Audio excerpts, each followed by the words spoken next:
हमारे एसएचओ साहब है इकबाल फरीद साहब, वो रूटीन की गश्त पे थे। मामूल के मुताबिक उनको अपने इलाके में थे मौजूद, तो की आवाज़ सुन के वो मौके पे गए शहबाज टाउन सी ब्लॉक। एक बंदा निकल के भाग रहा था, उधर अंदर जाकर देखा तो दो फीमेल थी, उनको लगे हुए थे। उनको फौरी तौर पर रेस्क्यू किया, चूँकि उनकी डेथ हो चुकी थी, लेकिन फिर भी हमने उनको हॉस्पिटलाइज़ किया कि हमारे से गलती भी हो सकती है, लेकिन वो हॉस्पिटल जाकर तस्दीक हो गई, उनकी वाकई डेथ हो गई। तो हालात मशकूक देख के फिर पुलिस की मदीयत में FIR दी 3 लोगों पे। उस्मान सलीम जो एक मकतूल का थी, सिद्रा बीबी उसके हस्बैंड पे, और एक मोहम्मद अमीन जो दोनों मकतूलीन का बाप था, और एक उनका भाई जो दोनों मकतूलीन का ही भाई था, हकीकी भाई। तो उन पे चार्ज ये था कि उन्होंने कुछ एविडेंसेस गायब किए हैं जो उनको उस मामले का बारे में मशकूक हालात थे, इसलिए पुलिस की मदीयत में FIR हुई और बाद अज़ा मेरे पास तफ्तीश आई। अच्छा सर, ये बताइएगा कि शक क्या था, क्या शक करता था? मतलब अमेरिका से पाकिस्तान आए, क्या करने के लिए यहाँ पर आए थे और मामला? जी, ये दोनों मियाँ बीवी अपनी फैमिली समेत, बच्चों की समेत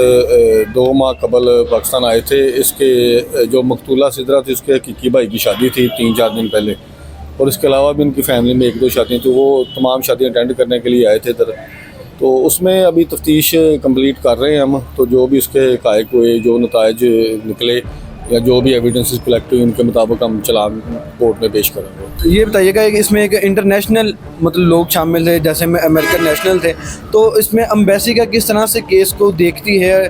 पाकिस्तान में इन केसेस को किस तरह से डील किया जाता है? देखिए जी, एक तो उनका हमारी इन्वेस्टिगेशन बिल्कुल फेयर हो रही है, उनका कोई इसमें रद्द-ए-अमल नहीं आया और ना ही उन्होंने कोई इसमें मुदाखलत की है।